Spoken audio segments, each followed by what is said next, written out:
All right. Hello, everybody. Just giving it one sec while my software synchronizes, and we should be good to go. All right. So, welcome to the stream. This is Secular Sekai with Tridents Against Tyrants, and today is day 711 of Russia's illegal invasion of the sovereign nation of Ukraine. Glad to see everybody here. And let's see, we've got Tone, Travis, Amonsky, Hill, Anna. Yeah, thanks for joining us, everybody. And so, sorry that we're a few minutes late getting started. Yeah, had to get a few things all set up. If my audio is good, just give me a plus plus in chat. I had to go over some audio stuff because I had configured it. Then a friend had helped me reconfigure, and then I ran into some audio bugs, so I had to go back to my old configuration, kind of. So if I sound good, okay, perfect. And I see some plus plus. All right, perfect. Sounds great.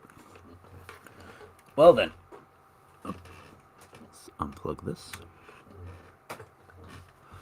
All right, so we've got quite a few things to cover today. In fact, I've got several articles, and you guys are going to be so happy because, as you may recall, one of the things I've kind of had to do in the past is, well, maybe I didn't have to, but just to make sure I wasn't going to have any issues, I always would kind of take screenshots of titles and just put them up on the screen and then read the article without you guys being able to read along. However, after going over it with a few other channels, it seems like it should be fine to go over the article as long as I'm giving credit to it in the video description. And also, I have a new setup where I can do it without having ads and other stuff pop up on the screen, so you can just get the information and read along with me as we go through the articles. So that's nice. Today, what we've got to go over, as many of you may have heard, there is a new, I believe it's $54 billion euro aid deal for Ukraine that's coming from the European Union. So that aid has been unlocked now. Now, I've seen a couple of different headlines. The majority have been hailing this because it is good. This is pretty significant. It's the same amount of money almost. It's a $6 billion difference from the about 60 billion. Well, actually, this is euros, not dollars. So actually, yeah, it's about equivalent to the amount that the U.S. had been planning to send before aid got stalled in U.S. Congress. And despite the objections of one particular nation head of state, that of Viktor Orban from Hungary, this will still be following through. So we're going to go over that. We're going to go over the situation at the front lines. We're going to go over quite a few things today. All right, let's start with an article, and I'm going to put it here in the chat for everybody. If you are currently in the audience, please be sure to share this video so that we can get as many people here to see this during the live stream, and of course afterward when it's up on YouTube. And let's get started. Well, first let me switch this over to the correct screen. Okay, and now let's get started.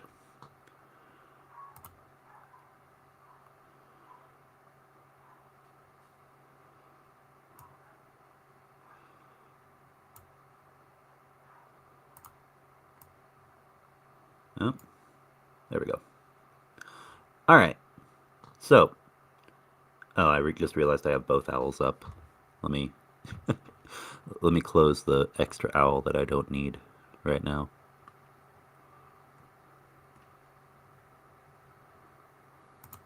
There we go. Okay. So, from foreign policy and yeah, So very nice. You can actually see the link there at the very top. Written by author Alexandra Sharp. Hungary's Orban caves on 54 billion EU aid. Yeah, $54 billion. I guess it was dollar, not euro. My apologies. $54 billion EU aid deal to Ukraine. Welcome back to World Brief, where we're looking at a significant European Union aid package for Ukraine. U.S. sanctions on. Okay, yeah, but we're going to focus on the Ukraine part. And yeah, I think we'll go through this entire article just so you guys can kind of see this the way I've got it set up. All right. Orban caves on Ukraine. The European Union unanimously approved $54 billion in new aid to Ukraine on Thursday, following weeks of pushback from Hungarian Prime Minister Viktor Orban. If the European Parliament votes to pass the fund, which it is expected to do in the near future, the first tranche of nearly $4.9 billion will be sent to Kiev next month. The EU is taking leadership and responsibility in support for Ukraine. European Council President Charles Michel wrote on X, formerly Twitter, "We know what is at stake." Until now, Orban, Russian President Vladimir Putin's closest EU ally, and I like that they don't dance around that fact because it's true, has kept the EU from providing Ukraine additional funds for its war against Russia. The bloc requires a unanimous vote to approve decisions. Orban vetoed a multi-billion-dollar aid package to Ukraine in December 2023 and threatened to continue to do so unless the EU unfreezes billions of euros earmarked for Hungary that remain frozen due to concerns about democratic backsliding in Budapest. And guys, yeah, I know I probably sound like I'm beating a dead horse, but it's true. There is an issue, a pretty significant issue with democratic backsliding in Hungary. They do have elections, but, you know, honestly, most countries in the world, even ones that are incredibly undemocratic, oppressive, authoritarian, most countries have elections. In some countries, they are freer and fairer. In others, they're literally just what's the word I'm looking for? A pony show, you know, just a sham election. And that's basically what we see to a certain extent in Hungary. There's still possibility for other parties to win and be able to become more pro-Ukraine, pro-EU, etc. But the cards are so stacked against opposition that in a variety of ways, politically and financially, that it doesn't happen. It's basically a de facto one-party state, sadly. Anyway, moving on.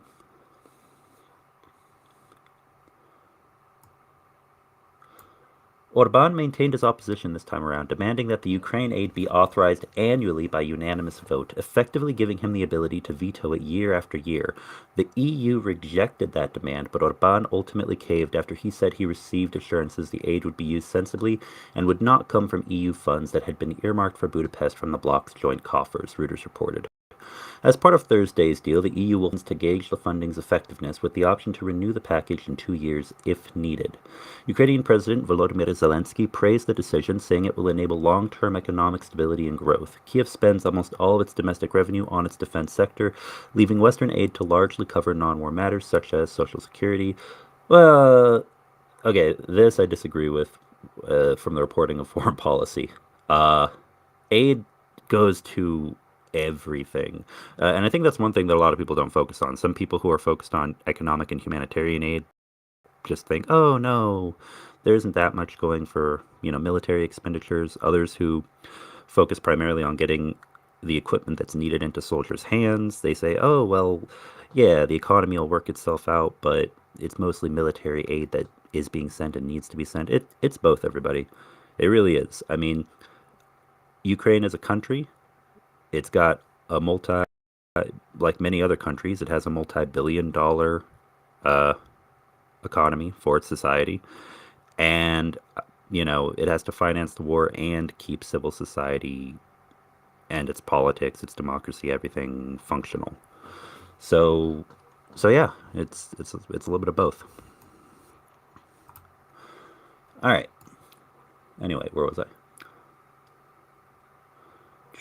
A single day of fighting costs around $136 million, Ukrainian Finance Minister Serhiy Marchenko said. However, Kiev is still hoping for an additional $8.5 billion in aid from the United States, which remains held up by congressional Republicans, who are demanding that President Joe Biden impose stricter immigration restrictions at the U.S. southern border before they approve the aid. Yeah. Unfortunately, that's still continuing to play out in U.S. politics. And then beyond this, there's still more. There are updates on global matters. But since, of course, our focus is on Ukraine, I may do global news on these live streams later on. I mean, we do global news, but mostly we try to focus on stuff that directly affects Ukraine.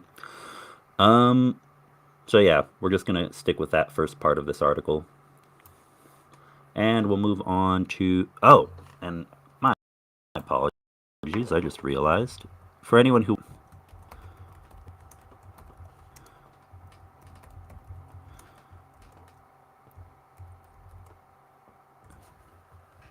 There's the article in chat for anyone who wants to look it over themselves. Although, that's one nice thing. I mean, now I can kind of show you the articles as I go through them.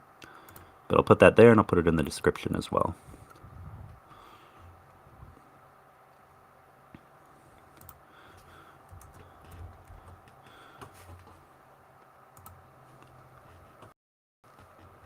All right, next is going to be an article by Reuters. And yeah, Hungary under pressure to ratify Sweden's NATO bid after EU deal. So here, another significant matter that, relates to NATO, but therefore it also indirectly relates to Ukraine. By Kristina Than, and yeah, there's the article by Reuters. So let me... Oh, there's the URL for it on the screen.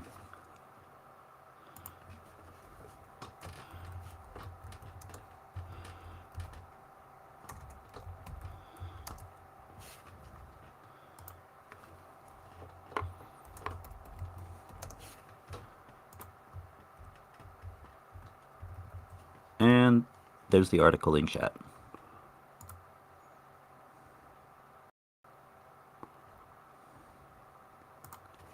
This is much faster than how I was doing it before. All right, so Hungary under pressure to ratify NATO bid after EU deal. And here's a picture for any of you who have heard the name, but I don't know, maybe you don't watch a lot of news relating to Hungary, or it's just never come up before. There's the face of Viktor Orban, who is the current Prime Minister of Hungary. Hungary's Prime Minister Viktor Orban attends the European Union Summit in Brussels, Belgium on February 1st, 2024. Hungary agreed on Thursday to an EU aid package for Ukraine.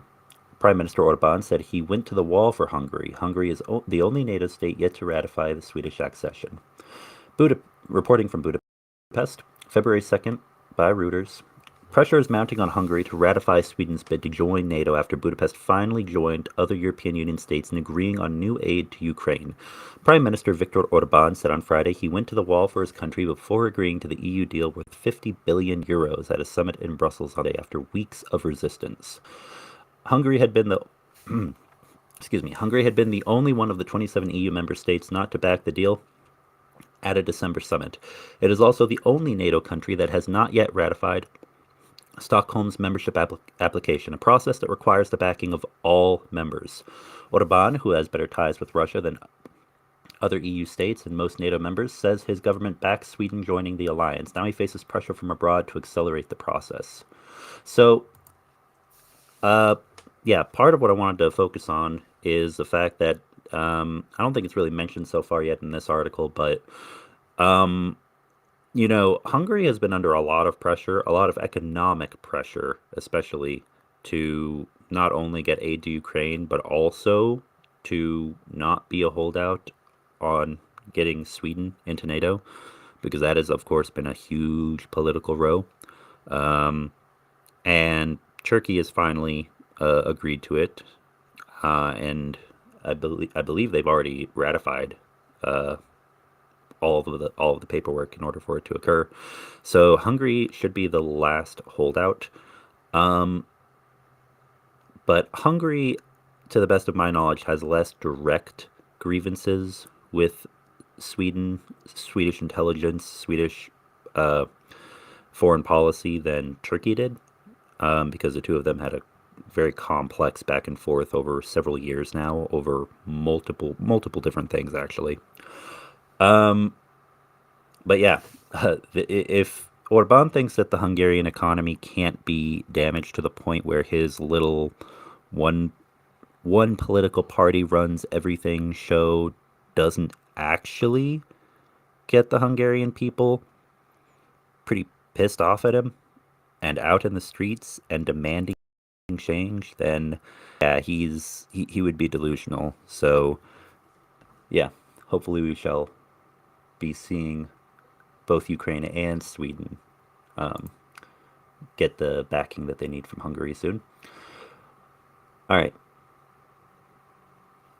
Opposition lawmakers have called an extraordinary session of parliament for Monday to put Sweden's NATO accession on the agenda, but lawmakers in Orban's governing Fidesz party told Reuters on Thursday they would wait with a final vote until a meeting of Orban and Swedish Prime Minister Ulf Kristersson. Orban's press chief did not respond to a Reuters query on Friday on when the meeting might take place. Hungarian Foreign Minister Peter Szijjártó said in a video posted by the government spokesman on X later on Friday that it would be fair if Kristersson visited Budapest before the ratification of Sweden's NATO bid, just as the Swedish leader had also gone to Turkey before the Turkish ratification. The ball is in your court, Swedish Prime Minister government spokesman Zoltán Kovács said on X. I mean, to me this just sounds like delaying tactics. Checking off boxes of everything you can do or say to justify putting this off as long as possible. None of that should be absolutely necessary. But if that's the game they want to play, then we may see that happen. And yeah, hopefully Sweden will have some delegates in Hungary and get all of this cleared up without too many games from Fidesz. Orban has a commanding majority in parliament, again, his party, Fidesz, which he has often used to ram through legislation, in some cases overnight, with his party's lawmakers rubber-stamping policy changes. Pressure rose on Orban to speed up the Swedish ratification process after senior U.S. lawmakers said they wanted Hungary to immediately approve Sweden's accession, suggesting it risked lasting damage to relations with Washington if it did not act. I think that we could translate that to, if you don't do this, then you may see ties to conservative political and business groups within the United States, because at the end of the day it comes down to money, and I don't think it's going to be beneficial to American conservatives for Hungary to be a holdout on this. Most American conservatives, at least. Those who actually side with America and not with the likes of Russia, for example. All right. Yeah, there's only a little bit left. We'll go through the last of this article. To the wall. Hungary has not overtly made any demands of NATO as it drags its feet on approving Sweden's accession. Agreement on the EU aid for Ukraine finally came quickly on Thursday after Hungary's prolonged resistance. Budapest has refused to send arms to Ukraine since Russia's invasion, and its ties with Kiev have been marred by tension over the treatment of 150,000 ethnic Hungarians living in western Ukraine. I'm not... That is something I'll have to do more research on, because I have heard of that in passing. With everything that's happening in Ukraine, to the best of my knowledge, there hasn't been mistreatment of ethnic minorities. I mean, most of you who follow along know there are ethnically Hungarian Ukrainians serving in the armed forces. Magyar is one who is quite well known, and his name literally basically translates to Hungarian. Yeah, so again, I'll have to do more research, but to me that sounds like more propaganda is maybe not the right word, but not propaganda or delay tactics, but more of a focus on an issue that can be exaggerated to the point where it can be used as a political tool, like by Hungary's government in this case. But again, I won't speak definitively because I haven't done enough research into the topic. Anyway, Orban has been a vocal critic of the EU's financial and military support for Ukraine and has maintained ties with the Kremlin throughout the war. I went to the wall, Orban said in a radio broadcast. If this deal had not been reached and Hungary had continued to use its right of veto, then 26 member states would have agreed to send the money to Ukraine and would have taken away the funds earmarked for Hungary and sent that to Ukraine as well. Why would that have been good? Under EU practices, it is not possible for money allotted to a member state in the bloc's budget or in what is known as the Recovery Fund to be given away to a country outside the EU. After freeing up access to some tranches of EU funds in December to Hungary, the Executive European Commission is still withholding some 20 billion euros from Budapest over accusations that Orban has damaged democracy at home during his 13 years in power. His government rejects the accusations. Yeah. If I had to make a parallel, actually, there's a lot of parallels I could make, but if I had to make a parallel with at least one other party somewhere in the world, even though there are significant differences, I would say Fidesz reminds me a lot of the BJP party in India, except for the fact that even though it's fragmented, opposition to BJP in India does actually have some significant weight and investment in it. In Hungary, it's basically Fidesz runs the more or less the whole thing right now. In India, there is still a way to push back against BJP. So, yeah, I'm probably throwing out several parties that a few of you have never heard of, but this is one of the first comparisons that comes to my mind. And anyway, hopefully we will see Hungarian democracy and, of course, support for Ukraine improve in the years to come. All right, now we're going to continue on and do one more article more directly related to the war. But first, let me just take care of something real fast.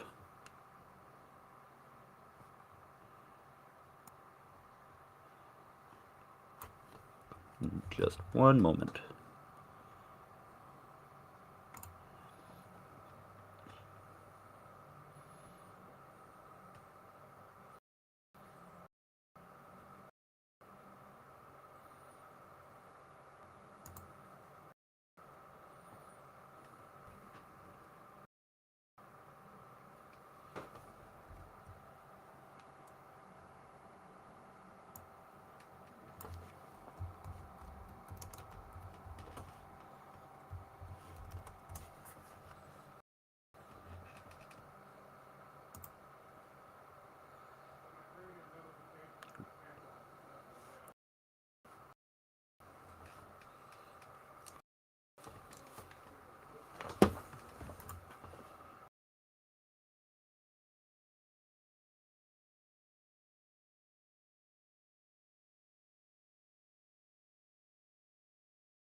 All right, and I'm back. Sorry for the wait. And we will go ahead and move over to the next article.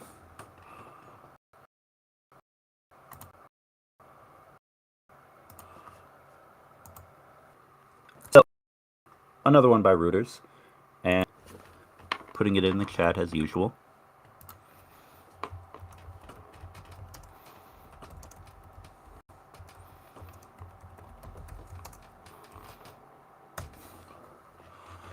All right. Ukraine hits Russia's Volgograd oil refinery in the latest drone attack, sources say. Oh, source says. CCPA right to opt out. Oh. Okay, let's skip the oh, wait a second. What? Hold on. It is bugging out on me and giving me only the part. Oh, no problem was. Hold on. Sorry about that. There it goes. Now it loaded correctly. All right. Okay, so here's an image. A general view shows the oil refinery of the Lukoil company in Volgograd, Russia, April 22nd, 2022. Picture taken April 22nd, 2022, with a drone. Reporting from Kiev, February 3rd. Two Ukrainian attack drones struck the largest oil refinery in southern Russia on Saturday, a source in Kiev told Reuters, detailing the latest in a series of long-range attacks on Russian oil facilities.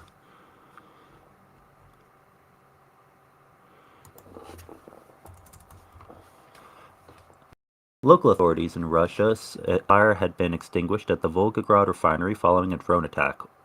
Oil producer Lukoil, LKOH, which owns the refinery, later said the plant was working as normal. The Kiev source said the operation by the SBU security service struck the primary processing facility, without which the refinery could lose significant production capacity. Ukrainian officials seldom take responsibility publicly for deep strike attacks on Russian territory. The Volgograd refinery is the latest in a series of facilities to be targeted by the drones. Kiev sees such infrastructure as important for the Kremlin's war effort, which is true. I mean, oil still runs the world, people. Whether it's Russia, the US, China, anywhere in the Middle East. Oil,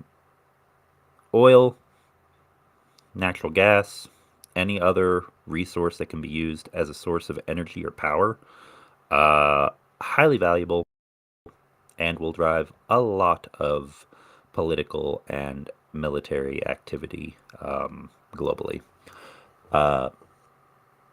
Yeah, and in this case, kneecapping Russia's oil refinery capabilities is definitely a smart move, in my opinion, on Ukraine's part. All right, the source told Reuters such drone attacks would continue.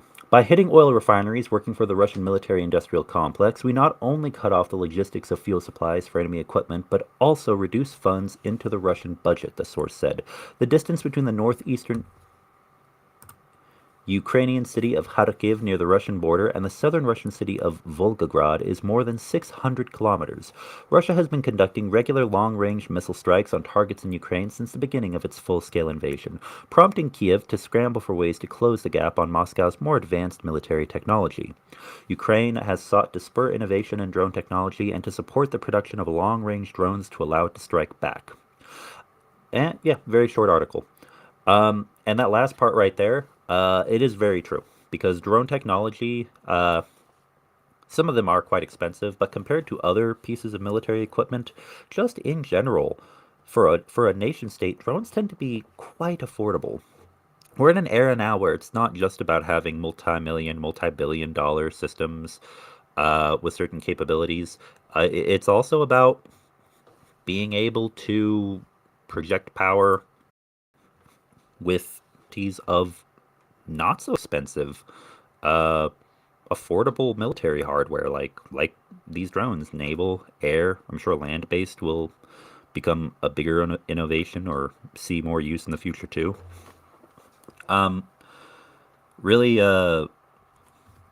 yeah, the future of warfare. I'm not saying everything is just going to be cheap drones, but if you can find ways to do what Ukraine is doing, where you can use drones that only cost a few hundred or a few $1,000s to take out, say, a $300 million Russian strategic aircraft at an at an airfield in Belarus, just because people weren't paying attention and a drone was allowed to get close enough to detonate an explosive, then yeah, why wouldn't you? This is something that's going to be a huge headache for many militaries around the world moving forward. Okay, now that's it for the articles for now. We may pull up a few others later on, but we're going to go over to a video here in a moment. So for now, let me close this. There it goes. And let me take a look at chat right quick. Also, let me go ahead and do a few other things. I'm going to start by opening Q&A in case anyone has a question.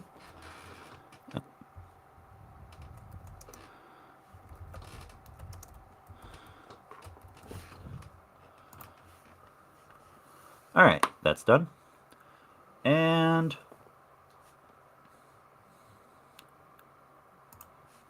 let's see.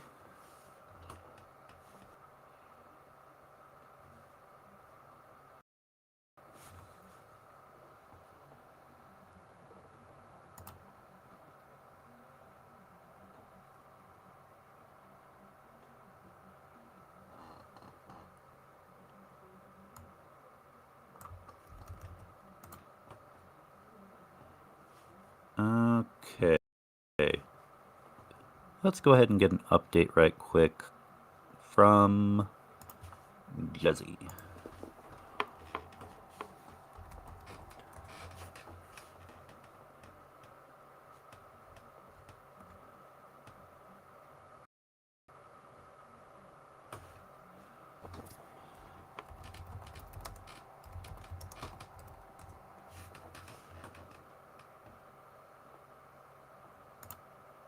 All right, and so this is from day 709, it looks like, is his most recent video.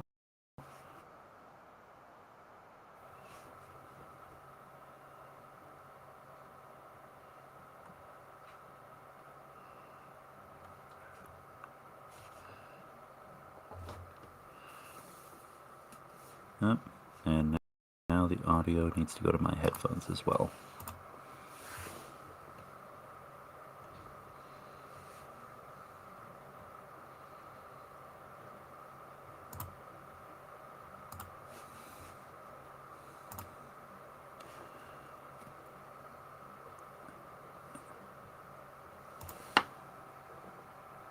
Oh, hold on, that's not sized properly.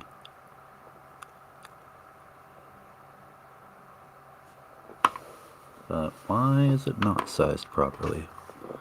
Sorry, one sec, everybody.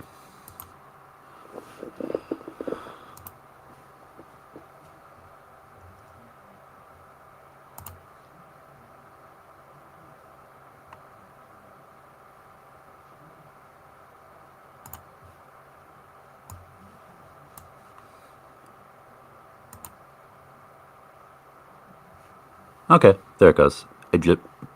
Just an odd bug or glitch with my different sized screens. Okay, let's move this over now. And just let me know in chat if you're able to hear it or not, because you should be able to.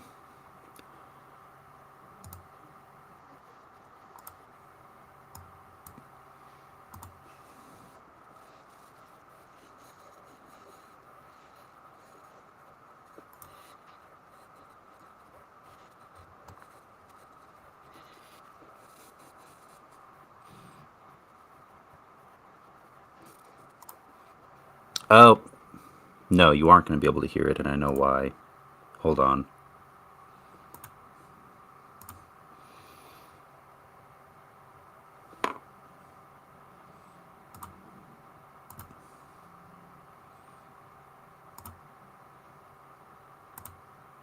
Okay, now you'll be able to hear it, because I'm using multiple different pieces of software, and I used the wrong one for a second. Sorry about that. All right, let's go. Day 709 of the Ukrainian war.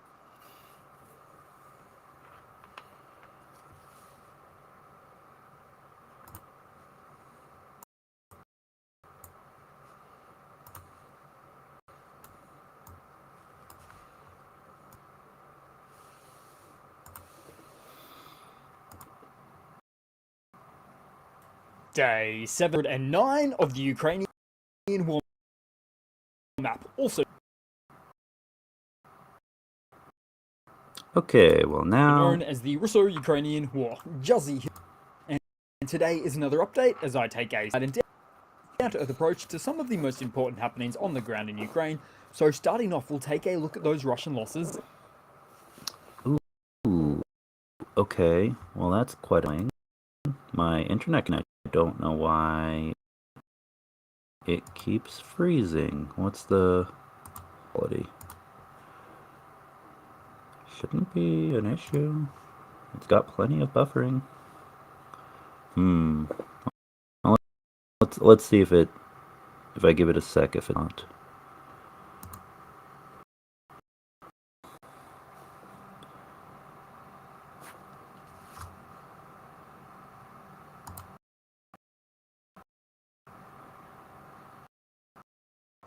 As currently, Russia sits on more than 87,000 military tanks, 46 artillery, and 1 corvette warship, which we'll head back to the map now for, as yesterday's video upload missed that news by what felt like mere of a second. As the Ukrainian Ministry of Defense released some compelling footage of an unmanned surface or naval drone attack against a Russian corvette named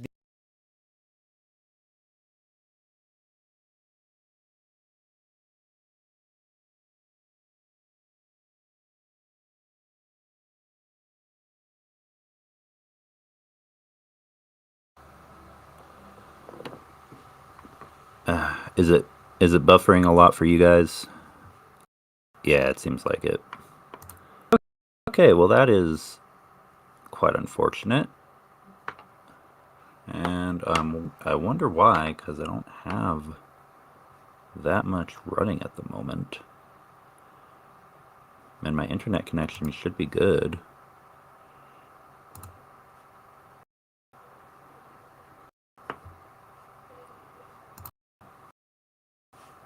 the Ivanovets, the road steed of... Okay, well, that is highly annoying, and guys, I don't know why it's doing that. But since it's not wanting to play, I guess we'll go ahead and actually we'll do this. We'll try one thing, and if this doesn't work, quite unfortunate. Justy does great work. It could just be my internet connection. I don't know. But regardless, yeah. Now, for anyone who does want to watch this, it's not wanting to work here on stream, I'm going to put the video in the chat, as I usually do. So you can go watch it yourself if we're not able to watch it together here on the stream.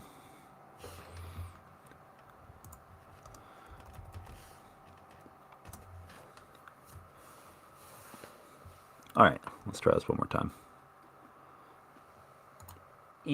Into warehouses just full of them. That was a months ago. So Russia's response? Well, apart from some online comments attempting to palm off the incident as being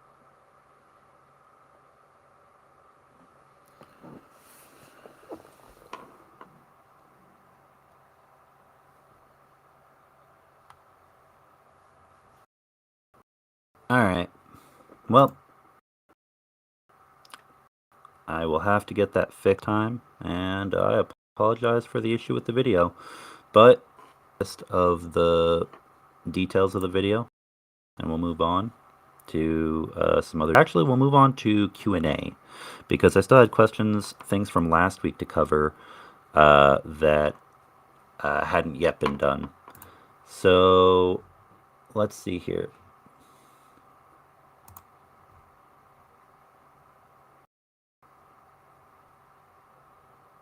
From what I can see here, the majority, seems to be an update regarding the oil refinery that we covered earlier. And as far as the fronts go, a little bit of activity covered in the Kherson region, but and Avdiivka continues to hold, while the situation there is, of course, very tense, and soldiers in Avdiivka in need of more supplies, which we will continue to do with our fundraiser. Speaking of which, before we go any further, I'm about we're about to do Q&A. As you can see in chat, there are multiple links to Monobank as well as to PayPal for anyone who would like to donate via PayPal to our fundraiser. We are fundraising for two, and well, they've already been purchased. Now we just need to get the last few pieces, such as batteries, for the two anti-drone guns. There's still about $1,300 left in that fundraiser, and then our large, long-running fundraiser continues for the channel, which is for 110 FPV drones for the 110th Mechanized Brigade in Avdiivka. So let me pull that up for all of you.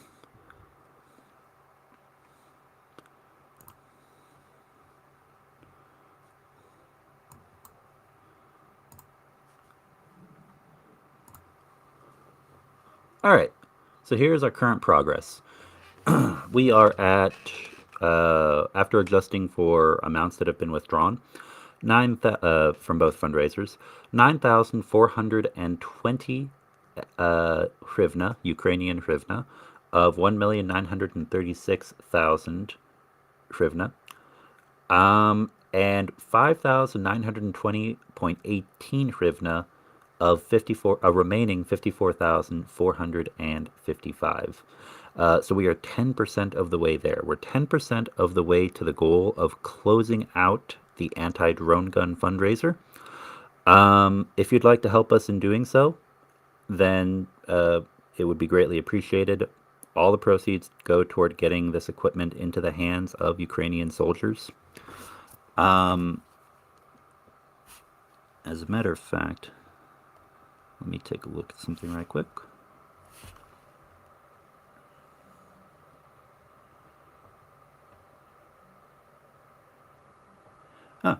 And yes, sorry, I was just confirming. We did get a few donations here recently. I believe over this last weekend and the course of this past week. So to everyone who donated, I want to say thank you, immense thanks, because by helping us to close this out, you are helping us to assist soldiers who are in an area that Putin is trying very, very hard to take, very hard to basically turn it into a political victory for his election campaigning in order to continue to get support from brainwashed portions of the Russian population and, try to improve their morale to continue this horrible war long term. So we want to make sure that we do everything we can to help the soldiers in Avdiivka hold Avdiivka and push back the invaders. So, yeah. Oh, and I see we just got a donation. So we went from, what was it? We were a little over 9,000. Now we're at 10,000 hryvnia. So whoever just donated, thank you very much. It is greatly appreciated. And as a matter of fact, I will be donating myself as well.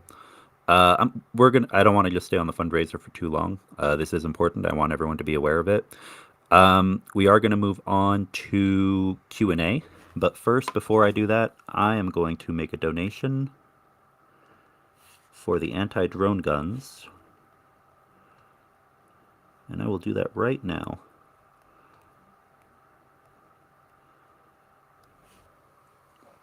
And we'll do $30.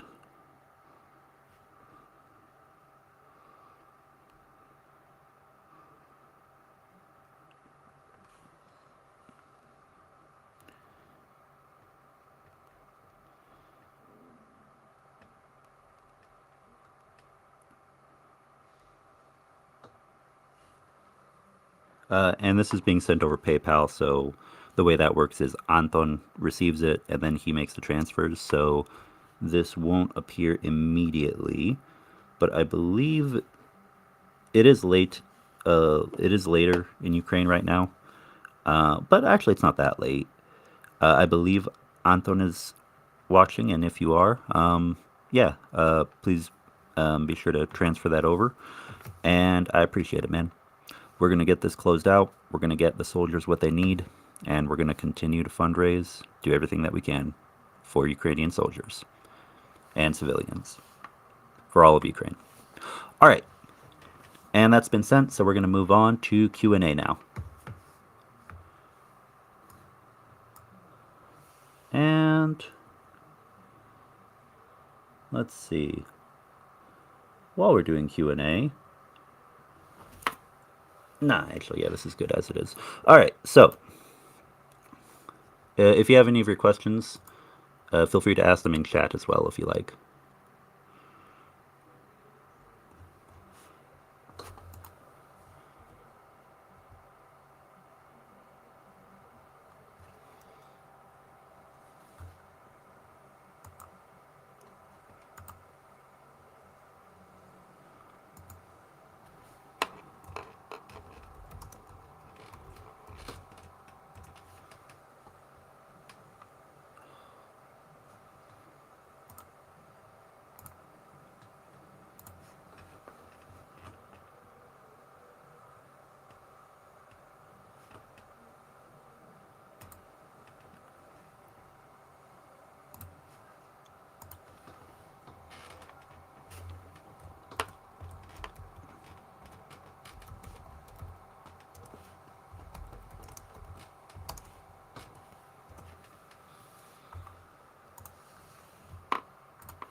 Okay.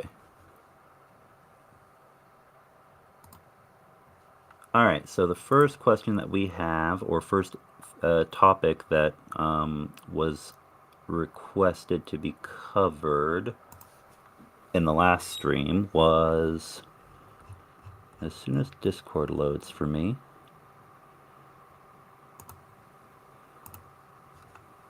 Oh, and because of the video issues, unfortunately, we'll have to come back to the video suggestions. I apologize. Let's see. Some news suggestions.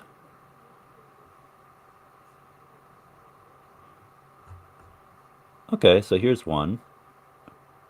Relating to German military aid to Ukraine in 2024.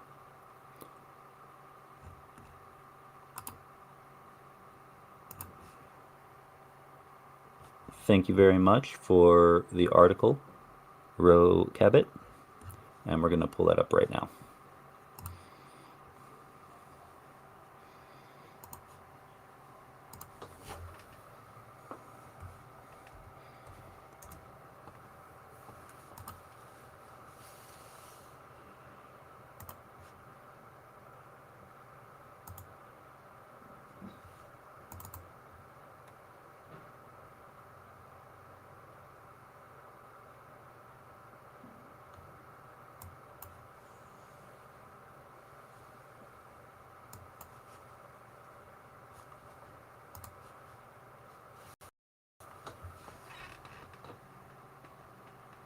And it's not letting me resize the screen.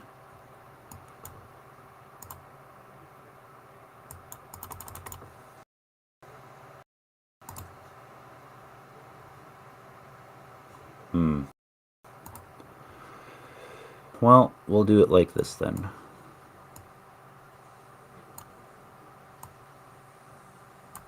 Yeah, that'll work. Okay. Germany will transfer 80 Leopard tanks and additional IRIS-T systems to Ukraine in 2024. And this is by english.nv.ua. So this appears to be a Ukrainian news source that was provided to me by a member of the community. So I'm going to put that in chat for you.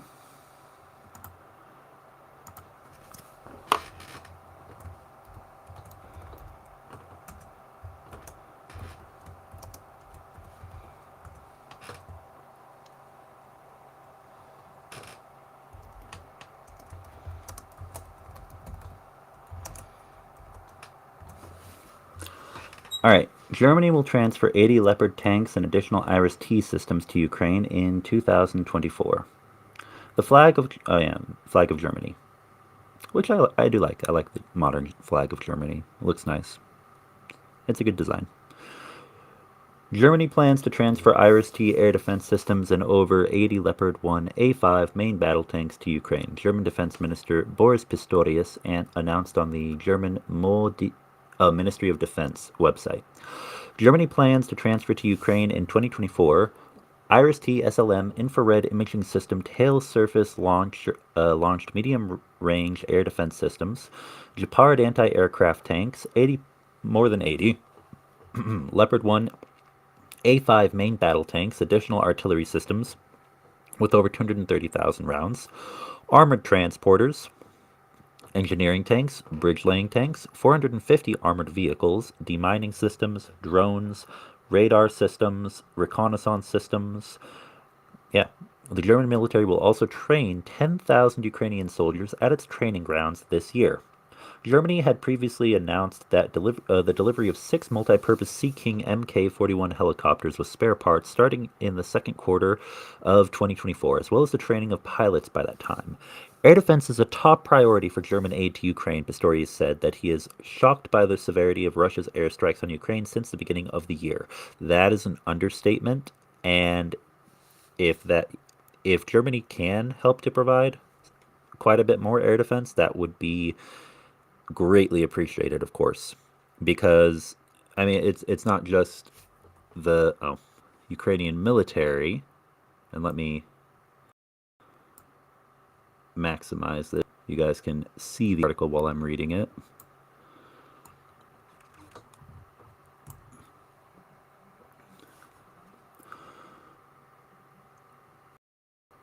Yeah, not just soldiers, but civilians are, of course, heavily affected by the artillery strikes and airstrikes by Russians.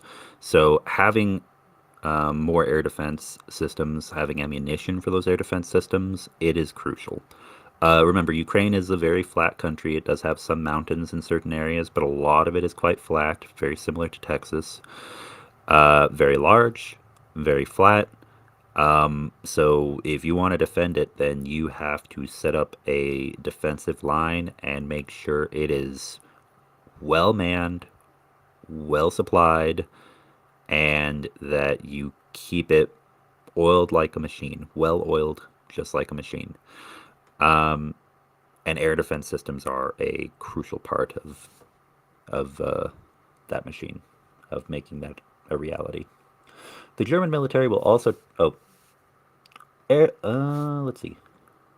Oh, that is the end of the article. Okay, so short article, which very good news, very much appreciated. Also related to Germany, we have another piece of news, and this one was suggested by Susa. So thank you for the suggestion, Susa. And we're going to go ahead and pull it up.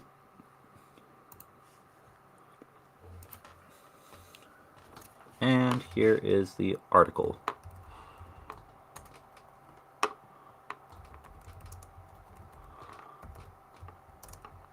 In chat.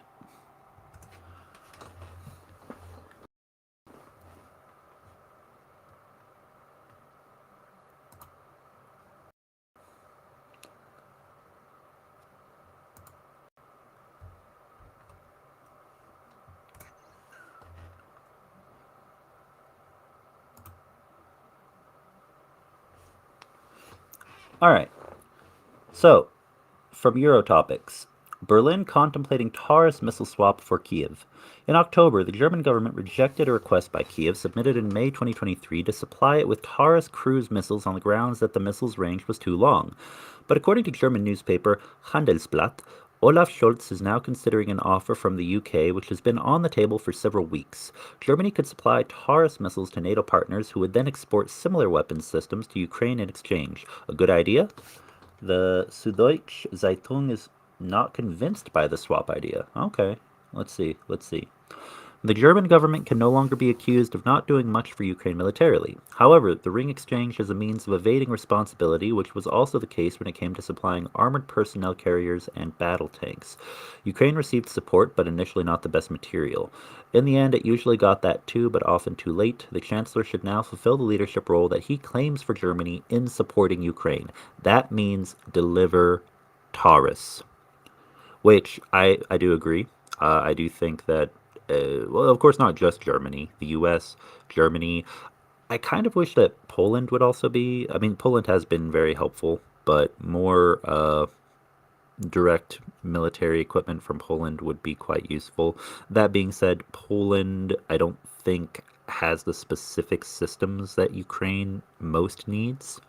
So it's more the likes of DC and Berlin, uh, the US and Germany, the UK. These are a few countries that may have more of the air defense systems, tanks, artillery systems that are most needed. But I actually haven't reviewed what the current military capabilities and specifically in equipment the Polish military has. Not manpower, of course, because no country is officially sending any soldiers into Ukraine. It's just Ukrainian and volunteers for internationally who are currently fighting off the Russians very bravely. But in any case, the delivery of Taurus missiles by Germany is very much appreciated. All right, better less bang than none at all. The British-French models can't quite match the Taurus missiles in terms of range and accuracy, the Frankfurter Allgemeine Zeitung points out. But less bang is exactly what Berlin wants, and the missiles would not come from Germany either. Nevertheless, the Bundeswehr depots would be somewhat depleted after the exchange. Like FDP politician and chairwoman of the Defense Committee, Strack-Zimmerman, you might see this ring around the rosy game as completely crazy. Of course, the Ukrainians will say, better less bang than none at all. I mean, of course, Ukraine needs to, in my opinion, be getting all the bang for its buck. I mean, well, just in general, needs to get all of the most efficient equipment, the best equipment that it can get, feasibly without weakening the defense of other key countries that could be targeted by Russia. Because really it just comes down to this, whether or not Russia would actually consider trying an invasion of a NATO country. And the answer is no, they would not. They absolutely would not. The one exception would maybe be the Baltics, if they were to try something. And even then, Sweden is just getting in the door to join NATO, and even before fully joining, they've already sent a few troops over there to the Baltics. So have many other larger, more, handily better equipped NATO members with larger militaries. So the Baltics are covered. Yeah, and as crazy as they are, the Russians don't want an even further expanded war. At least, I would hope that they do not. Is Germany keeping a backdoor open? Rzeczpospolita is suspicious of Germany's hesitations over the Taurus delivery. Berlin did not say no, but it has delayed its decision. This has been the standard tactic used by the Olaf Scholz government since the start of the Russian invasion. In the end, however, armored personnel carriers, self-prepared howitzers, and Leopard tanks were sent to the front. With the Taurus, however, it's a different story. The question remains as to whether I think that's supposed to be Germanese rather than Germany's reticence over the Taurus isn't based on the fear that this would make it more difficult to reestablish relations with Moscow after the war. And this is something that I think is very important to address. Very, very important to address. And as a citizen, something that starting now, even before the war is over, has to be stated and stated again and again. Business with Russia is not an option during this war, after this war. Just no. What they're doing is wrong. Any government or company, entity that is doing business in Russia or with Russia needs to be called out for it, needs to be shamed for it. The fact of the matter is, everyone in the world does business with China. China's not cutting people off from trade just because they choose not to trade with Russia. I mean, have a backbone. Have a backbone. There are other sources of energy out there. You know, your governments have all been looking into this. There are ways to make this work. Now, the other governments that you might do business with in order to get your hands on oil, maybe you don't like their political systems. That's how it was with Russia.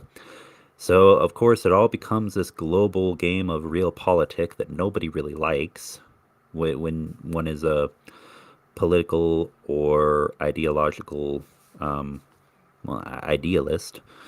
But yeah, at the end of the day, who are you going to go with? I mean, an authoritarian government somewhere on the other side of the world, or the one right there on your doorstep that the more you feed their system, the stronger their military becomes, their military industrial complex becomes, and the more likely they are to do things to you and your immediate neighbors like what they're doing to Ukraine. It doesn't make logical sense. So, yeah, I applaud Eurotopics.net for covering this, and yeah, yeah, good suggestion. Thank you. All right, so, we're going to try something right quick. We're going to try something. And unfortunately, Juzzy's video was not working earlier, even though everything else seems to be good as far as the internet connection. So what we're going to do is...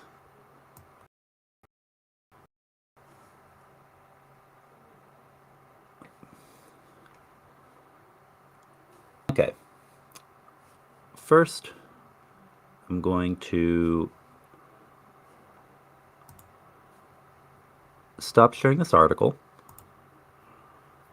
Then I'm going to temporarily shut down an extra virtual camera.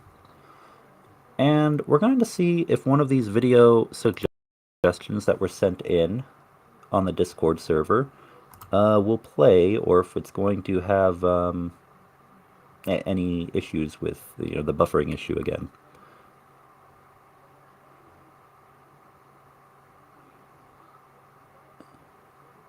Oh, never mind. My apologies. I just realized. Unless this is a video. There were multiple suggestions that were sent to me, but in the video suggestion channel, but I don't think a single one of them was actually a video. Which, I still appreciate the suggestions, just, they just threw me off because I thought that there were some video suggestions. But, actually that works better, because we can go over this, which will be, yeah, you know what? Since videos are having an issue, this will actually work much better. Let me switch over to this page.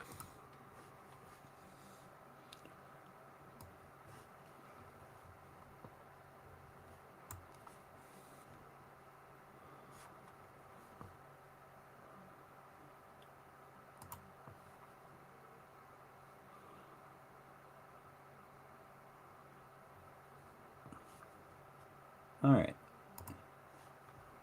And here we go. Okay, so this is a website that was recommended by a viewer, Leave Russia, and it appears this is done by the KSE Institute. And this website runs a database that shows which companies continue their operations in Ukraine, which ones have paused, which ones have pulled out completely, so that you can know, wherever you are in the world, who you do or do not want to do business with. Russia initiated aggression against Ukraine in 2014. On February 24, 2022, it started a full-scale military invasion to the Ukrainian territory. This brutal war and military crimes of Russian troops caused a humanitarian crisis in Ukraine, with thousands of civilians killed and millions becoming refugees. As a reaction to this act of aggression, many international companies decided to leave the Russian market, while some others continue doing business there as usual. We track such decisions of companies and urge them to stop funding the war. All right, so let's see. A couple of examples, and yes, I am through fair service reporting based off of an analysis by an independent third party These are groups that are still active in Russia. So I want it to be known that this is not any form of slander, but this is information that is important for people to know. And it will be shared here so that people can make informed decisions about their purchasing patterns without singling out any single company or entity in particular. All right, let's continue.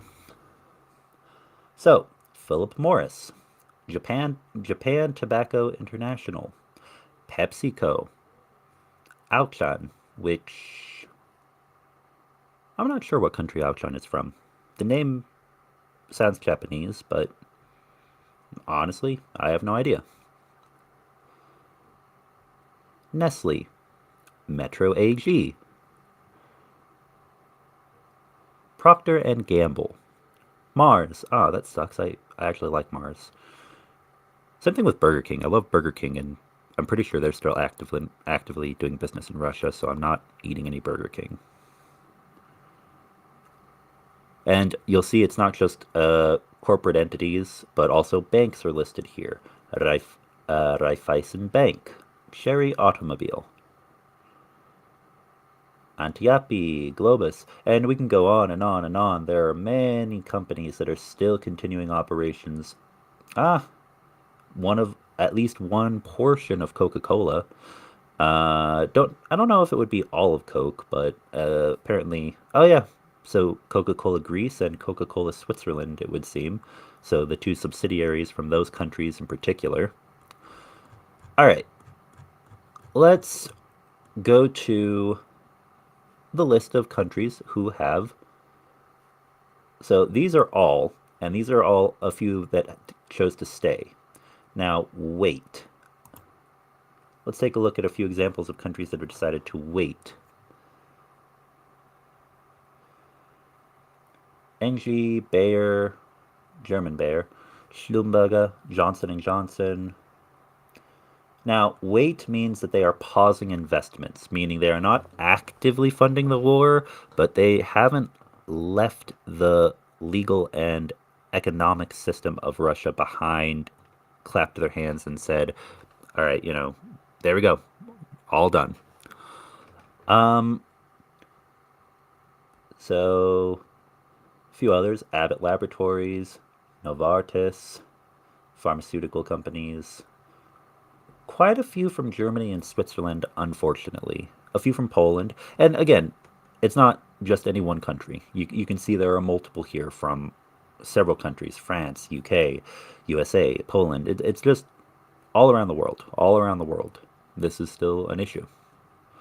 But the fact that these companies at least have paused their investments, this is at least a step in the right direction.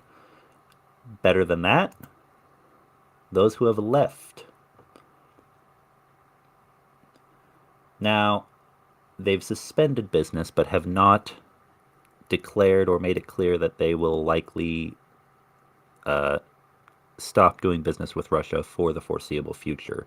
So this is, in my opinion, still quite good, because if you've left and you're no longer doing any business there, you're not pausing investments, you've pulled your investments. Yeah, I don't think anyone wants to, wonder if you're going to do business again with Russia anytime soon. But, Meta has left completely. That might partially be because of Russian government pressure as well, of course, but still. Okay, it is good to note. Large company. BMW Group. So there we go, a large one from Germany who has left the Russian market. Mitsubishi, large Japanese company, automotive company. Sumitomo Group.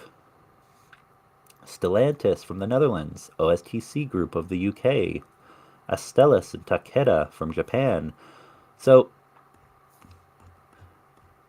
good on you. Good on you for doing this. Thank you.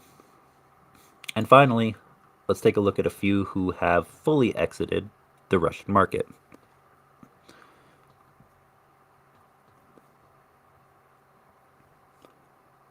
So, I'm assuming leave then also means maybe they're in the process of leaving, but it hasn't fully been completed yet.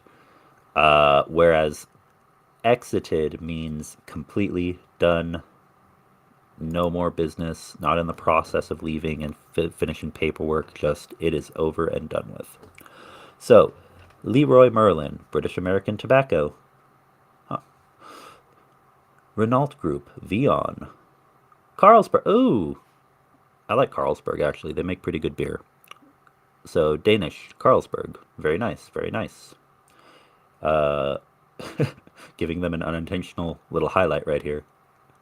International Paper, Winters Hall, Volkswagen. Volkswagen. Well, that's good. Makes me want to drive a Volkswagen now. Mondi, Henkel, Glencore, Vitera. So, again, I could keep going and going, but this is fantastic. And I'm going to put this in the chat so everyone can locate this if they so desire. Oh yeah, McDonald's. I'm looking at chat now. Let's see. Let me check chat. Yeah, yeah, I agree, Kai. No negotiations or dealing with terrorists. Well, and what's sad is we say that, but unfortunately, even though governments like to say that as a line and try to instill that sentiment into people and into their own officials, unfortunately, because the world is constantly shifting and changing, we still see situations where people negotiate with terrorists, whether they be rogue lone wolf terrorists or an organization that's international, or such as several that have operated in the Middle East, or a government such as Russia or Iran. Yeah. Is the list based on Sonnenfeld? Unfortunately, I do not have that information. I would have to dig to learn that, Greg. But I do know actually there are a few websites that have been compiling lists like this. So this seems to be a good source, but I know it's not the only one.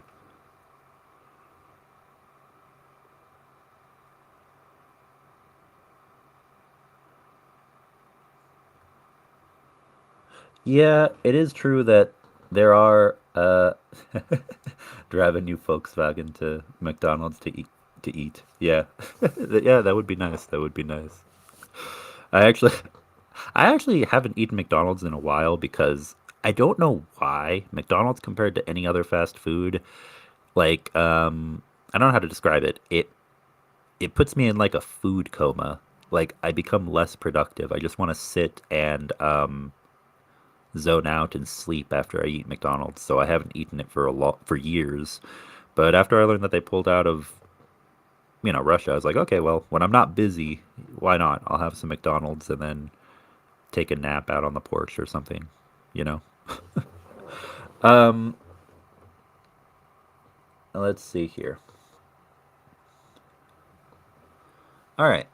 So, I hope that'll be a good resource to all of you. And yeah, I enjoyed covering this. I actually learned about a few new companies I didn't know had fully operated or had fully exited their operations, their business dealings in Russia. All right. Now then, let's see. Let's do this. We're going to try one more video, not the same one we were on before, just to see if it will work now or not. Or if it starts to have the same issue, then we're not going to do videos this stream, unfortunately. I'll see about trying to get that fixed for next time. And oh, let's see here. Let's see what's going to be good to cover.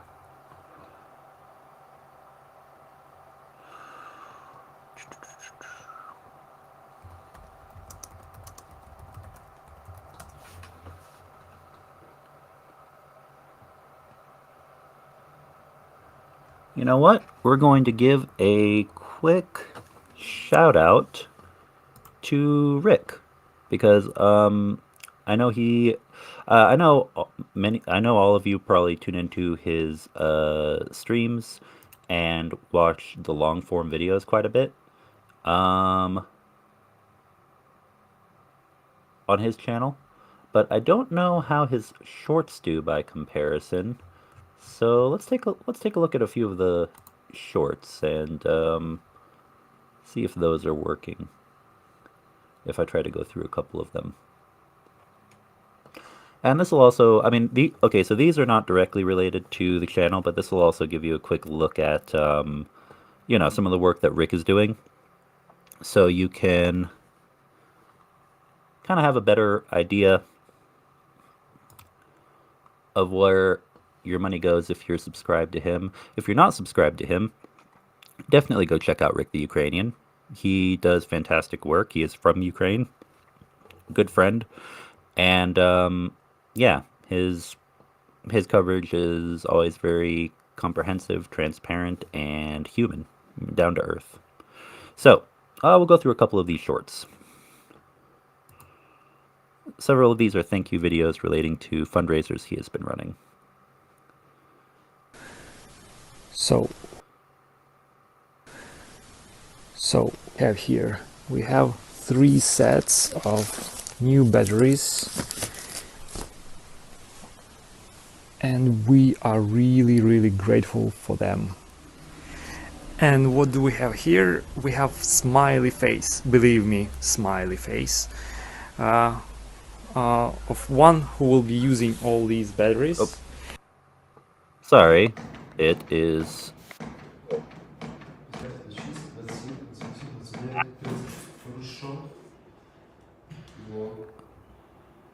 Hold on.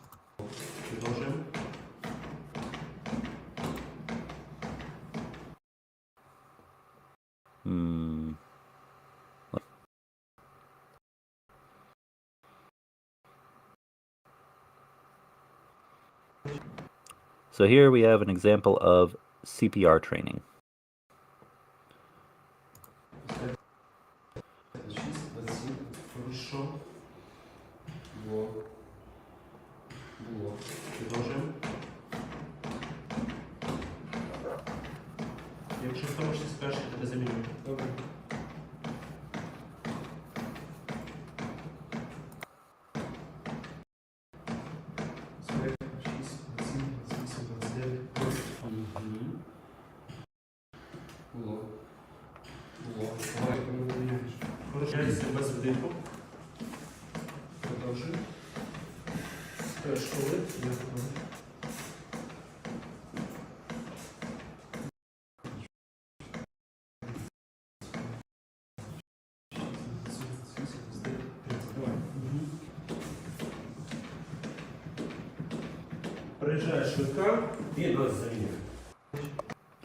Okay, so, alright, that's very good to see. And actually, I'm really glad that Rick put this up here, because CPR training anywhere in the world is important to have in an emergency, but especially in a situation like what's happening right now. I mean, imagine someone has not been fatally injured, but they're in bad condition. It could be fatal if they don't get treatment. They've stopped breathing after an explosion occurs nearby. You want someone to be able to administer this kind of care, and it's good to see this training being done by both soldiers and civilians. So, yeah, really glad to see that Rick was able to attend and get an example of this to show everyone. Let's see. Up, up, ow! I thought that was going to be another of Rick's videos, but nope, YouTube decided to just make it a random mix and blast music in my ears. Sorry about that, everyone.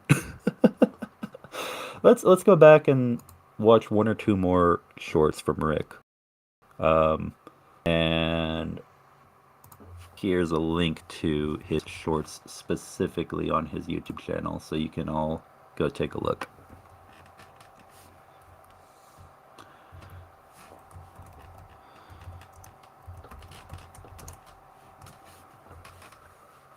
And actually, now that I take a closer look, I'm seeing that I think the shorts actually on his channel are, I think quite a few of them have a lot of views, more views than even some of his long form videos. Oh, very cool. All right, now then.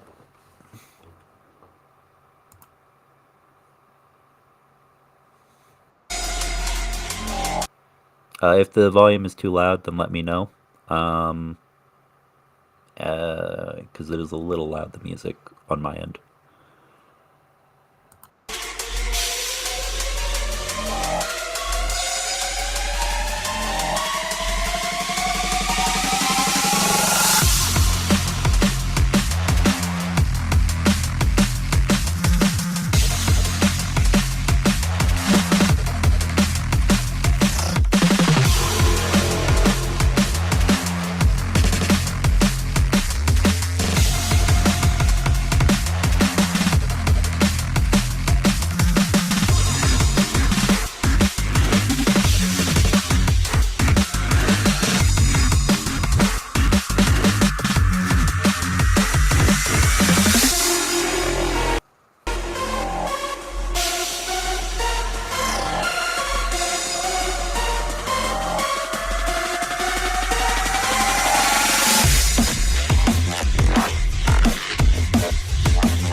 Alright, and so for everyone who might have saw, this is a drone that was actually named after Rick and utilized for a mission by it. Ooh, I can't recall exactly. I believe this might have been Steel Border Brigade, but um, but I'm actually not certain. I do not recall which unit this is. One of the many units that Rick has helped with his fundraising efforts. This is an older video. There's no issue with OPSEC. It's publicly available. Look at the description. Second Alpha truck went to the FPV unit of the Steel Border. Okay, I did remember correctly. Steel Border Brigade. As a thanks, they named the drone Rick Ukrainian. The didn't fit. The number of symbols is limited. And destroyed the Russian super expensive good quality recon system Murom. So, hail to you rollers. Slava rollers. So, Tridents, if you're not subscribed, go subscribe and become a roller, because this is what your money can go toward, you know, making a difference. As I said before, a few hundred, a few $1,000, and suddenly you're wiping out expensive $100,000, multi-million-dollar systems from Russia, because that's the nature of this war. The nature of this war is finding ways to spend low and basically get high dollar outcomes for what you destroy on the enemy side. And this is fantastic to see. All right, we'll do one more short real fast. Oh, it was too loud? Okay. Okay, yeah, that's what I was afraid of. Sorry. Okay, then we'll be more careful. This next one shouldn't have music, so sorry for anyone who wasn't expecting that if you're wearing headphones.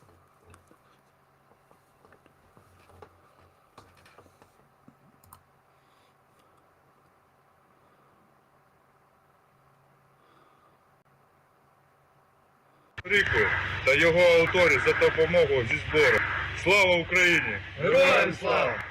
Рику та його And just a quick thank you video for assisting the 155th Battalion, and it looks like I believe this was a drone fundraiser,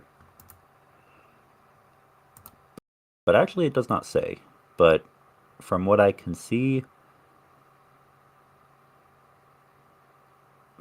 yeah, actually, oh, for the thermal. It's right there at the bottom. I'm blind. Thanks from 155th Battalion for thermal. So I'm guessing this was for a thermal scope that was needed for a soldier. Yes, now I remember this fundraiser now. So yeah, in addition to drones that actually can be used in you can see a visual update, video update like in this last video. There are also thank yous like this. You know, equipment for soldiers is really important. Body armor, thermal scopes, different accessories and attachments for their rifles and for other weapons and equipment that they have. You know, it helps. It makes a difference. So they can do their job to the best they can. All right, and so we'll call that good because there's a lot of shorts here. I just wanted to give a little bit of love back to Rick's community. They've done a lot for us here on this channel. Rick and the Rollers community have helped quite a bit with getting all of this put together and with our fundraisers. Oh, actually, I just realized. I'm so sorry. We're going to watch one more short because I completely forgot about this. Before I had ever even started YouTube, if this is the same... Let me double check this.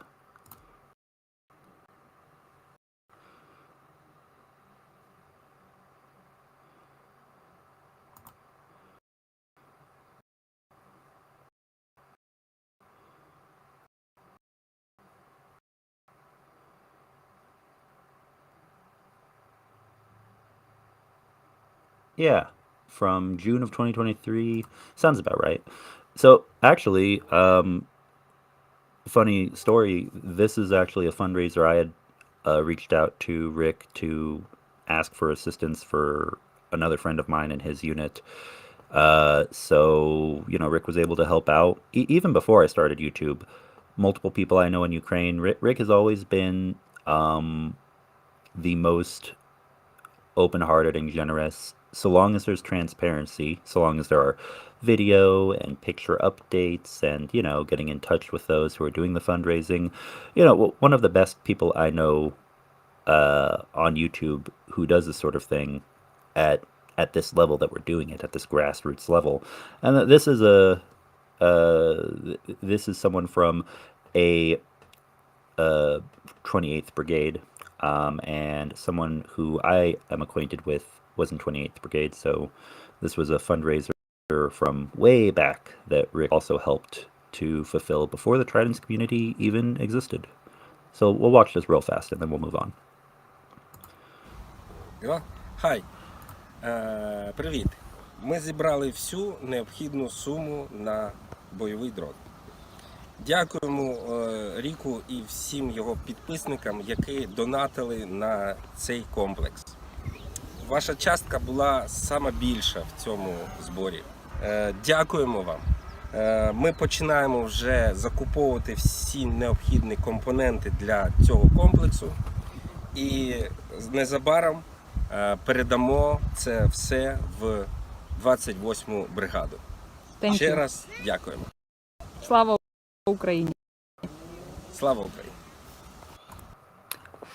Well, obviously, the face is obscured, but I'm fairly certain this is for the same fundraiser that I'm thinking of from last year. So, if not, my apologies if I'm misspeaking and confusing this with another video. But either way, yeah, thank you very much, Rick, for assisting 28th Brigade.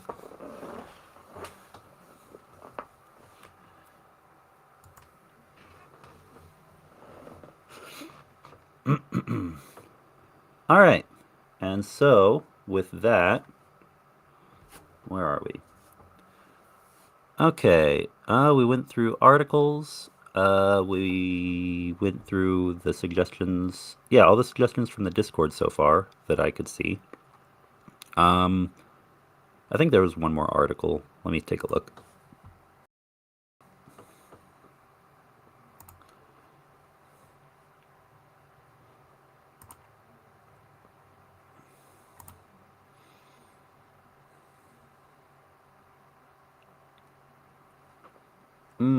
Okay. There is one more article, but we're getting close to the end, so I think I'm going to save that article for next stream. But it is good news, so we'll cover that.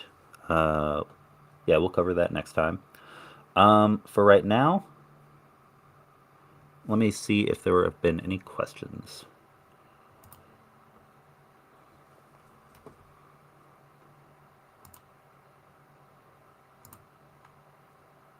Oh, yep, here we go. We have 2 questions. Okay.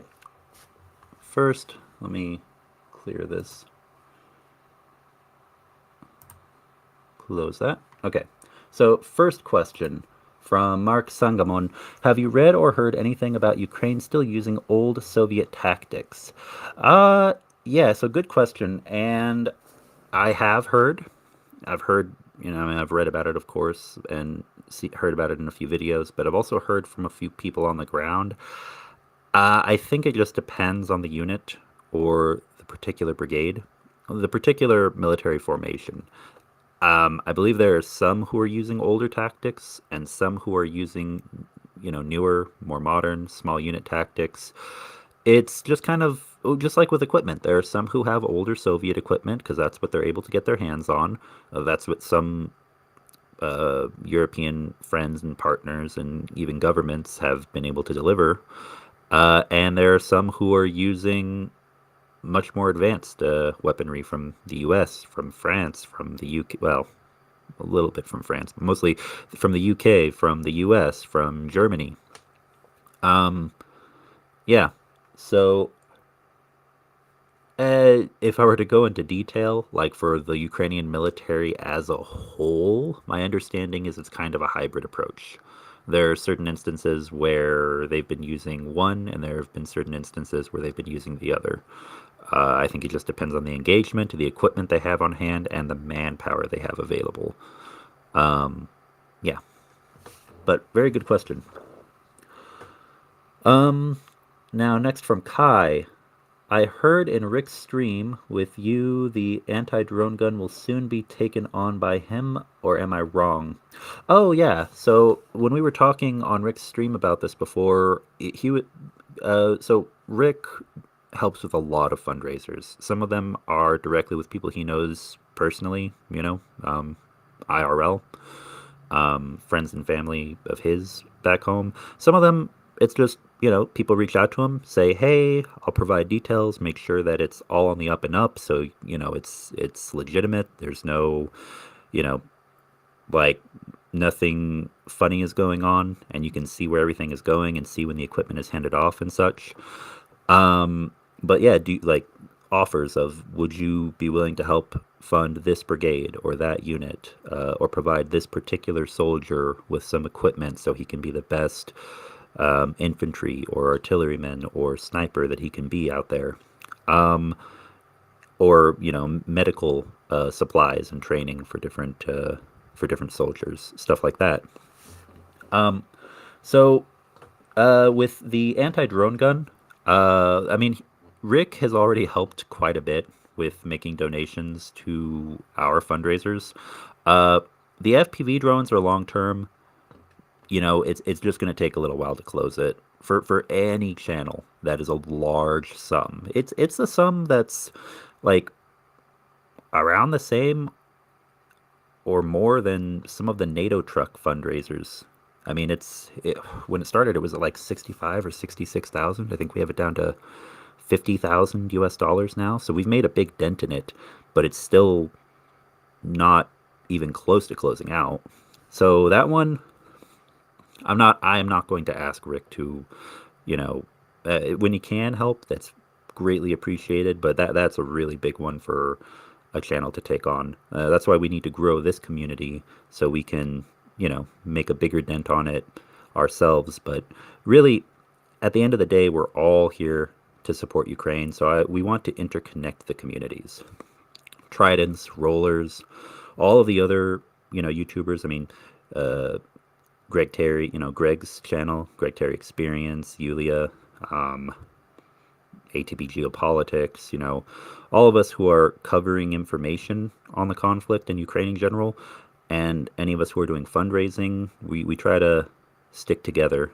But yeah, with regards to whether or not it will be officially taken on, that's up to Rick. I think that he's closing out the fundraiser for Matvey right now. And after that, I think he was saying that he was going to try to help with us with getting the anti-drone guns closed out, if we don't get it closed before then. Hopefully we do. If we do get it closed out, then of course we're going to be fully focused 100% on getting more FPV drones to Avdiivka. And then we'll consider whether or not we're going to take on another fundraiser. And I'll talk to Anton about that. I'll see if there's anyone, if there are any other units who could possibly use help. You know, maybe small fundraisers that we could start with that we could close out a little more quickly. But you know, we're it's not just about closing the fundraisers. We do want to close them, of course, but it's about the specific equipment we get out. And as far as the equipment we have gotten out so far, you know, we've already delivered 15 drones. And I think on top of that, there might have been from separate from our channel, a few other drones that Anton delivered related to others that he works with. So us, Tridents community, and Rollers community, because they assisted quite a bit with some of the funding, or Rick assisted with the funding.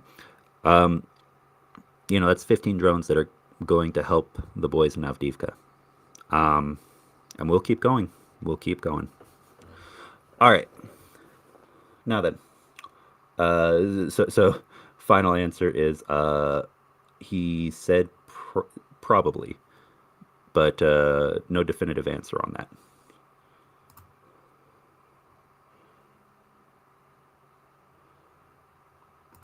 All right, now back to chat. Thank you for the great question.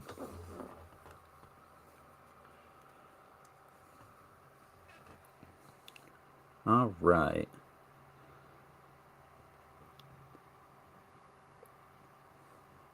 Oh. KK's GG. You, excuse me. You took the advanced AED CPR training?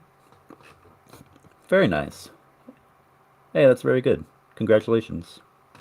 Very useful training to go through.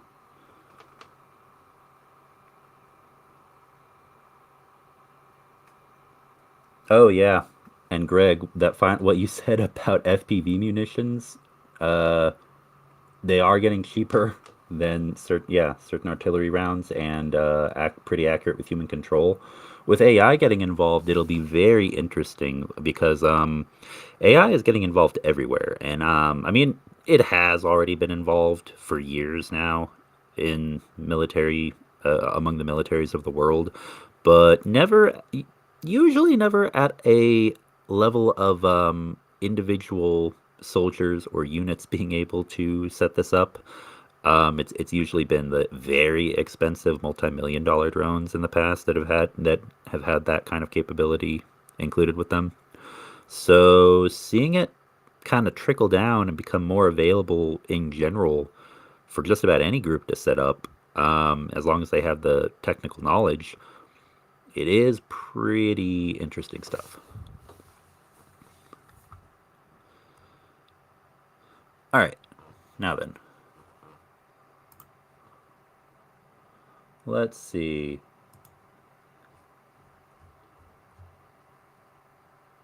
Oh, thanks, Kai.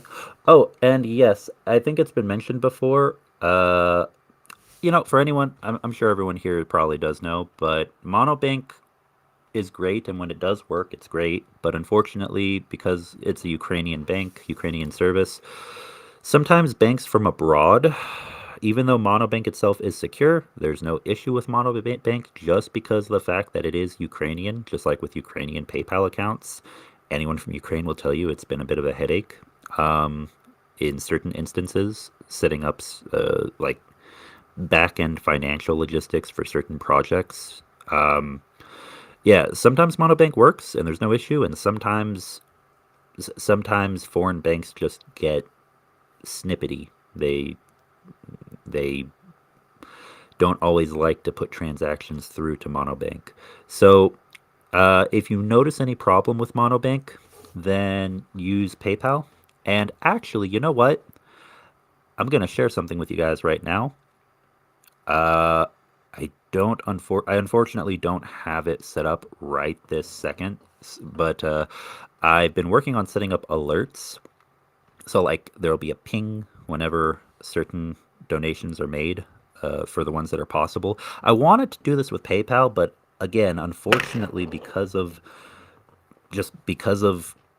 different corporations and banks having this policy and not wanting to enable all financial transaction types and capabilities for Ukrainian citizens, entities, banks, anything. Like you can send money over PayPal, but for some stupid reason, setting up YouTube stream alerts specifically for Ukrainian PayPal accounts is a pain. Like it's either not possible or you have to jump through these like get customer support involved and hope that they maybe have a solution, which they probably don't because it seems like it's just an issue with the fact that the accounts are located in Ukraine. But in any case, I did find a workaround for at least one.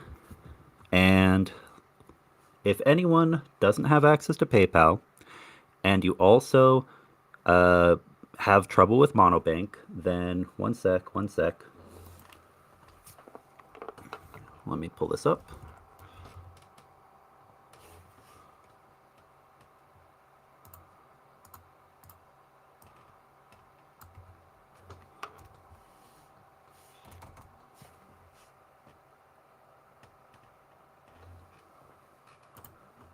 Oh, I had this on the other browser. Okay, hold on a second. I have to pull it up. But you guys are going to like this option for those with PayPal or Monobank.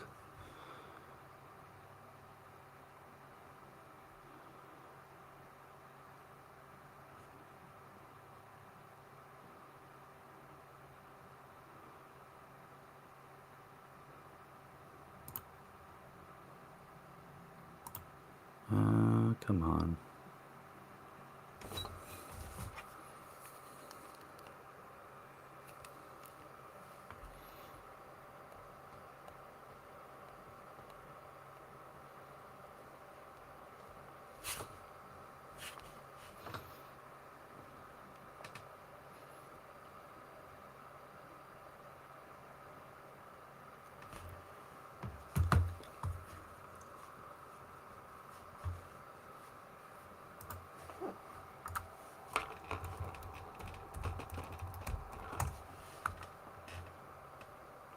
Okay, here we go. So again, I don't have the alert set up yet because I got it partially set up, but I have to do a little more configuration with the software that I use. You can donate now. Oh.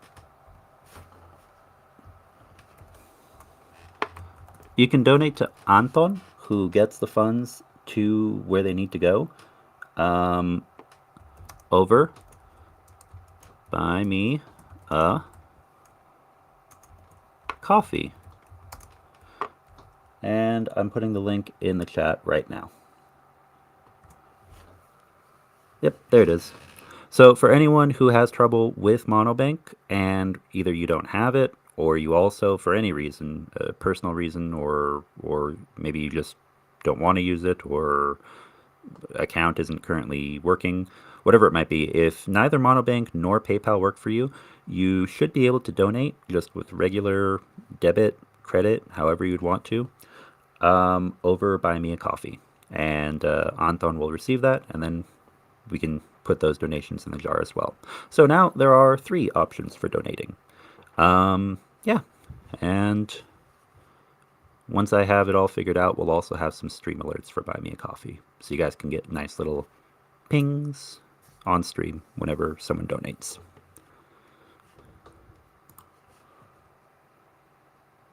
Which one has less fees, Buy Me a Coffee or PayPal? I think that depends. I think that depends on the country. And hold on, let me close this. This program froze on me that I was trying to use. Let's take a look.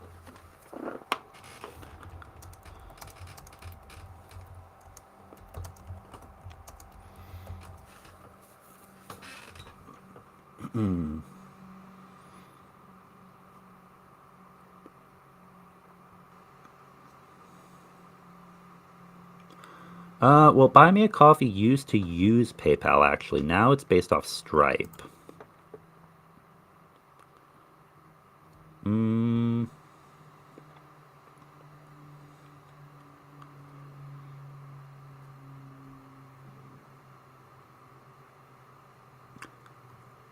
I mean, when I first look it up, it says it's a 5% transaction fee on every donation.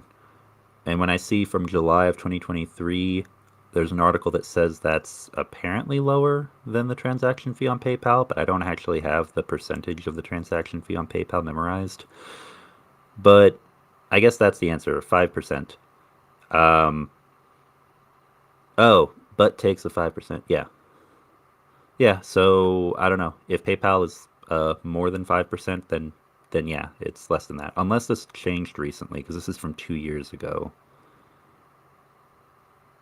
Oh, that 5% transaction fee. Maybe that was related to back when PayPal was connected to it.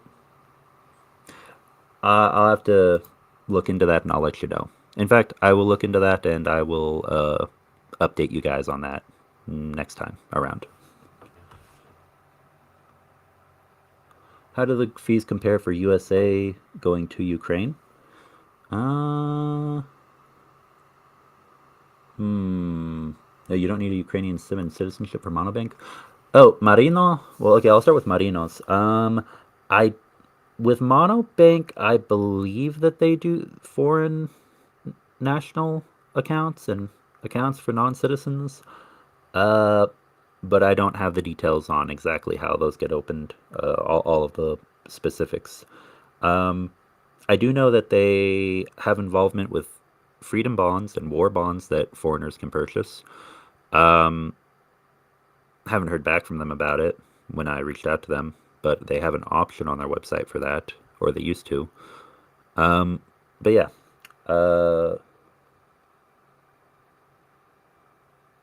Okay, you like Monobank because it really has trouble sometimes, but it really has trouble sometimes and takes 2%. Yeah, yeah. So for Germany, you're saying that PayPal is lower than Buy Me a Coffee, Kai? Okay.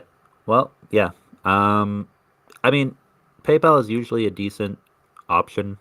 The payment platform for Buy Me a Coffee right now is Stripe, if I'm not mistaken. So, yeah. If you have PayPal, that's probably going to be lower fees. But again, really the big thing for setting up Buy Me a Coffee was two things. One, once it's all sorted out, I wanted people to be able to see, just notifications, just so we can know, hey, someone just made a donation. Because we can't set up pings for those, unfortunately, with PayPal, just because, well, mostly because of PayPal, mostly because PayPal just wants to be a jerk and not allow Ukrainian accounts to do that on YouTube for some ridiculous reason. And yeah, for when Monobank doesn't work, a way that you can use your debit card that should work internationally, no matter what. If anyone does try Buy Me a Coffee and they have any issues like with Monobank, please let me know, because that'll be important to take note of. But I mean, Rick's never had any issue with it, so I think it should be fine.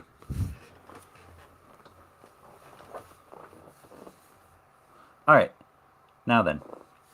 Okay, we are about to be at the 2-hour mark, and I actually have a meeting coming up soon after this. We're going to have, once again, the weekly meeting, and this is set up in the Discord now, for the call campaign and EU Parliament. And as usual, I've shared this on stream before. I'm going to do it again. If you want to join us, you can do so in the Discord. And if you haven't joined our Discord yet, definitely go join so you can check it out and join us after the stream on that for that event. I'll go ahead and, in fact, not just the Discord, but for the event itself.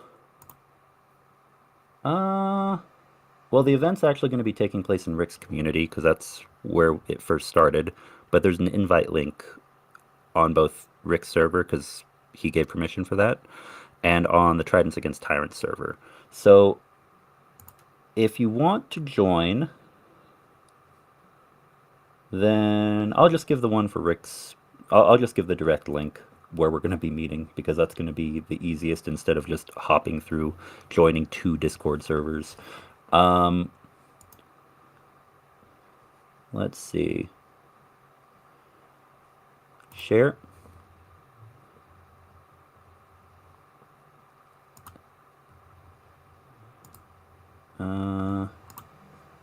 Generate link. Copy.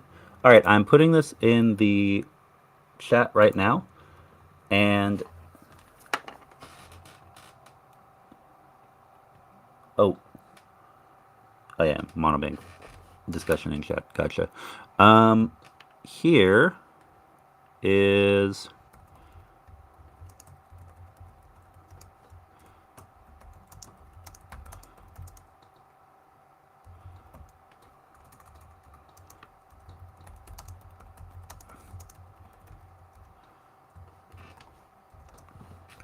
all right.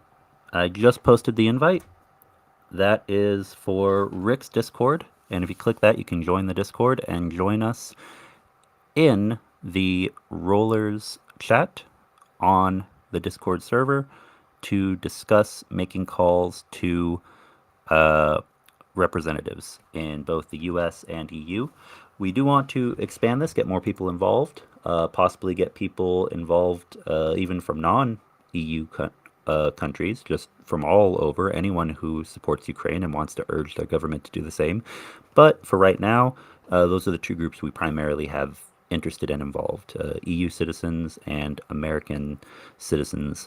And actually, it's important to note, you don't have to be a citizen necessarily in certain cases.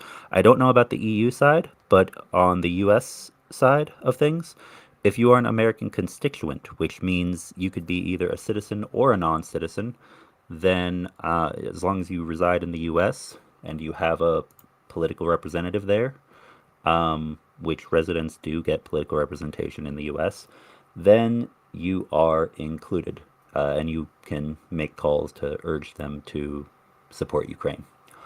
So let me share the screen after I hide the superfluous data, meaning names and emails.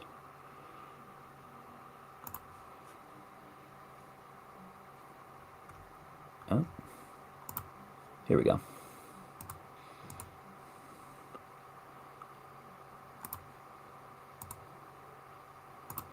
All right, and I'm going to share.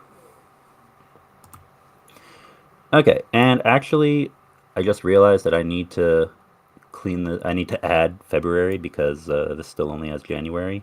So we're going to do that right quick. Protect.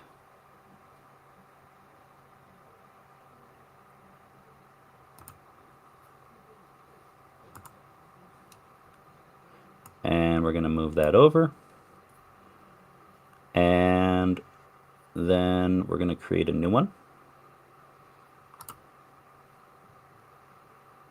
for February of 2024. Oh, everything flashed for a sec. Rename 02-2024.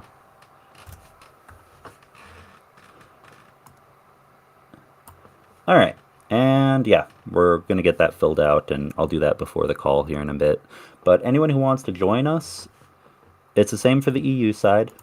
We have a link. We have links where you can find templates, and you can find different links for contacting members of the government for the US and the EU, and individual national governments of the EU as well. And yeah, phone calls, email, snail mail, making calls directly to your leaders and speaking with their representatives at their office. We want to keep this going. We're going to keep this trend going. There's also a separate group that meets on Wednesdays who I've been speaking with here recently, also based in the US. So yeah, I hope that you guys will join us for that. And yeah, be sure to stand by Ukraine. If you join the call, then I'll give you access to the spreadsheet, and we'll, quickly show you exactly how to use it. But the more people we get involved, the better. All right.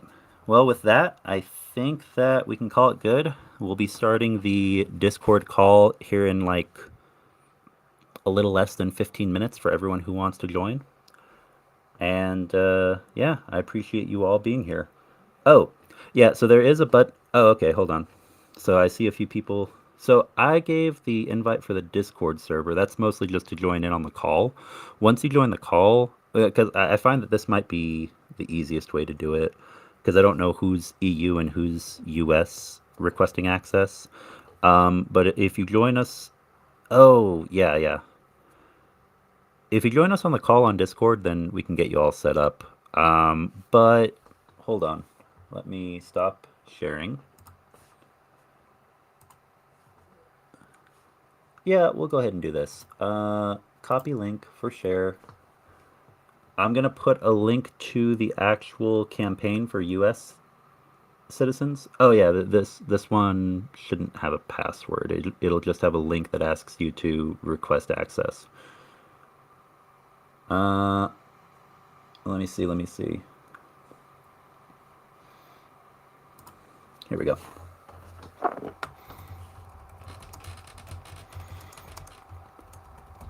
So this is a Google Sheet that we use for filling out after we've made calls and such, independently and during the Saturday call.